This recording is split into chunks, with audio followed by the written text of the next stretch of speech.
Queridos espectadores, preparem-se para uma experiência transformadora. Dentro da descrição deste vídeo, há um segredo guardado que tem o poder de revolucionar completamente sua vida financeira. Descubra os caminhos ocultos para o sucesso que apenas alguns privilegiados conhecem. Este é o momento de dar o primeiro passo em direção à prosperidade que você tanto deseja. Não perca tempo, clique no link abaixo e embarque agora mesmo nesta jornada emocionante rumo ao sucesso financeiro. Esta oportunidade é única e não espera por ninguém. Agarre agora e comece a mudar sua vida para sempre.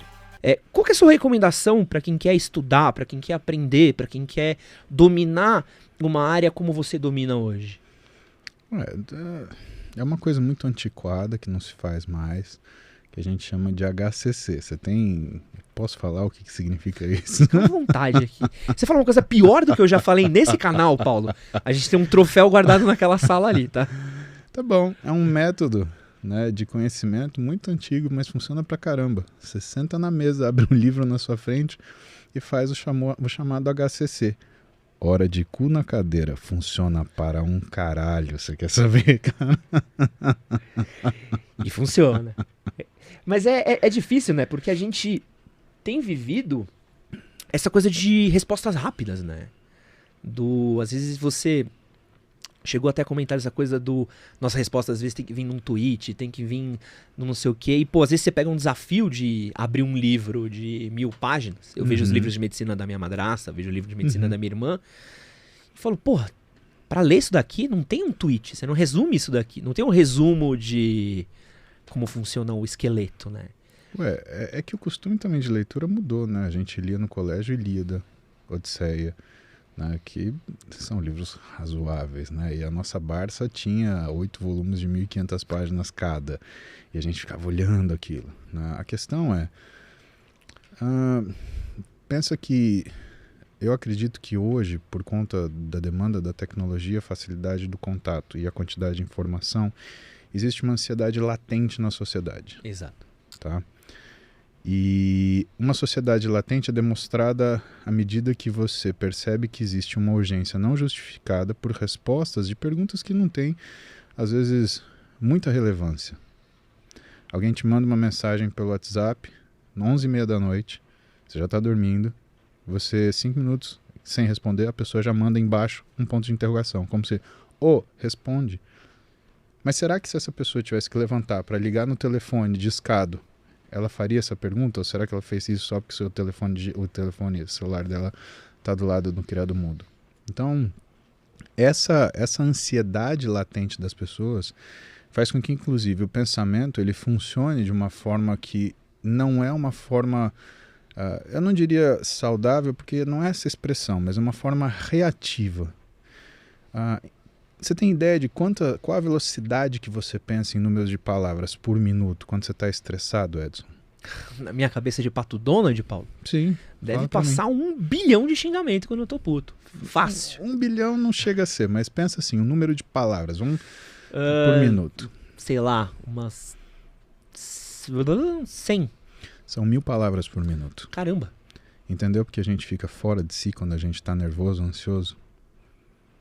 E aí a gente acaba levando isso pro estudo. Só que o estudo ele é importante, ou a leitura ela é importante, porque ela faz o quê? Ela faz uma lentificação do seu pensamento. Por isso que quando eu tenho pacientes que têm dificuldade de acesso ao sono, né, a primeira coisa que eu pergunto para eles, antes de recomendar qualquer tipo de medicação ou tratamento é: você tem televisão no seu quarto? Você deixa o seu telefone do lado da sua cama? Você fica olhando rede social antes de dormir? Essa comunicação ela é mais próxima da ansiedade do que, na verdade, do que é a necessidade que a gente tem de se controlar numa fase antes do sono. Por que você pegar um livro te faz bem à noite? Porque quando você abre um livro e começa a ler, você obriga a tua mente a funcionar na velocidade da sua leitura. Então aquilo te desacelera e te coloca num ponto bom para dormir. Se você teve uma apreensão boa, você vai sonhar com aquilo que é a última coisa que você leu, de alguma forma. Porque é assim que as memórias processam no nosso cérebro, né? A gente junta tudo num lugar chamado hipocampo. Existe um processo chamado corticalização, onde essas memórias elas ascendem para os locais que são específicos das suas reservas. Então, Música para um lugar, matemática para outro, conhecimento para outro, comportamento, sentimento e, mais interessante, as memórias que têm links duplos. Então, por exemplo, o sujeito ele estava antes da prova, olhando um determinado material, que ele estava nervoso e ele precisava decorar aquilo para a prova. Aquela ansiedade com que ele estuda aquilo faz com que ele guarde aquilo, não só numa área emocional, como numa área racional também. Então tudo isso fica pulando o nosso hipocampo para, durante o sono, ser guardado. Só que se você não acalma esse processo, o que acontece? Você começa a ter uma disrupção da sua capacidade de dormir. Se você tem isso, você começa a não ter um processo de recuperação adequado, você não tem uma fixação de memória adequada. Pode ver que aquele dia que você foi assistir, por exemplo, 24 horas, eu viciei em 24 horas. Baita de uma série, denuncia idade também. Ou, exatamente, ou o Jack Bauer, ele ia morrer ou ia acabar o mundo. Então era uma alternância, né? Você assistiu o capítulo 1, Jack Bauer vai morrer, puta, tem que ver. Aí vai acabar o mundo, puta, ele tem que salvar o mundo. Aí o Jack Bauer vai morrer. Aí você assistiu já 8 episódios, já são 3:30 da manhã, você vai acordar às 5, já lascou. Você não consegue dormir de ansiedade, porque você não consegue, né, pensar que você vai dormir 1h30 só. Então a forma que você trata isso e a forma que a sociedade coloca a gente para funcionar, a gente tem poucos remédios. E um dos remédios é uma coisa que a gente não faz mais, estudar no livro. Forçar ao seu cérebro a desacelerar, que é dos recursos mais importantes quando você se vê numa situação de emergência e você precisa tomar uma atitude que seja sadia e não rápida. Uma atitude que seja sábia e não simplesmente para marcar uma posição. É aquilo que o Daniel Kahneman, que é um cara que ganhou o prêmio Nobel, ele trata num livro dele chamado Rápido e Devagar. Excelente livro. Excelente livro. Eu ganhei da minha madrasta, né? Quando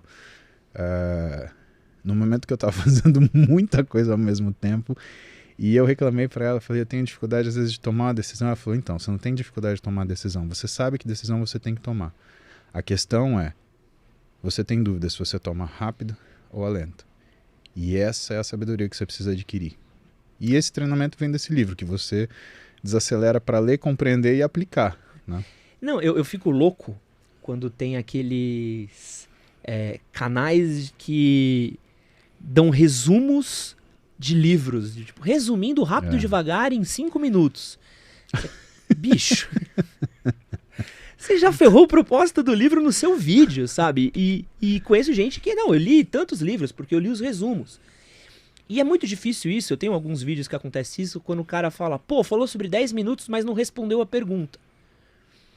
Às vezes o propósito da gente conversar não é responder a pergunta. Não, às vezes você falar como estudar melhor, não você falar A, B, C, D.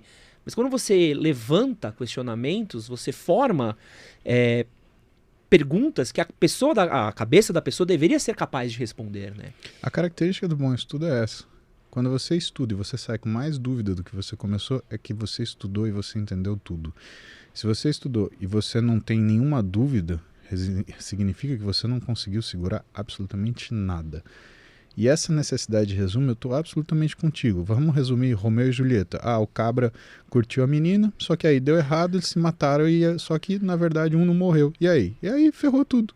Acabou, resumiu Romeu e Julieta. Quer dizer, você pegou uma obra do Shakespeare e transformou num cocô de passarinho, né? E as pessoas fazem isso, Edson, com tudo. Elas fazem isso com as profissões, elas fazem isso com as relações interpessoais, elas fazem isso com as suas relações amorosas.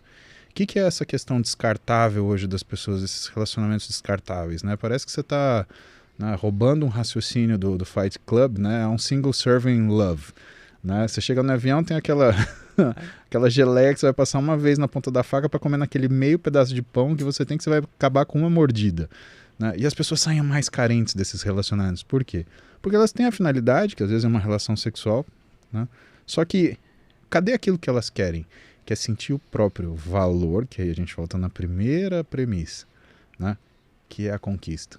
Esse que é a brincadeira, esse que é o fight. Você se considera um romântico, Paulo?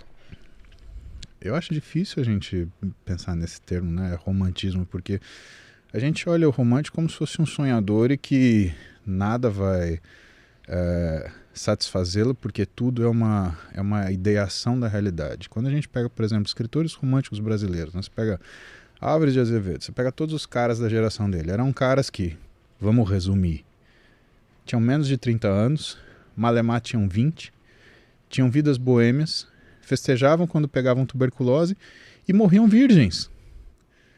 Então não, eu não sou um romântico de jeito nenhum. Eu sou uma pessoa extremamente pragmática, extremamente pé no chão e que sabe que, para chegar onde eu quero chegar, existem etapas que têm que ser obedecidas para eu atingir o prazer que eu quero ter. Eu quero o prazer completo. Eu não quero mais ou menos. Eu não quero ter a mulher que eu desejo. Eu quero que a mulher que eu desejo me deseje. Essa é outra conversa.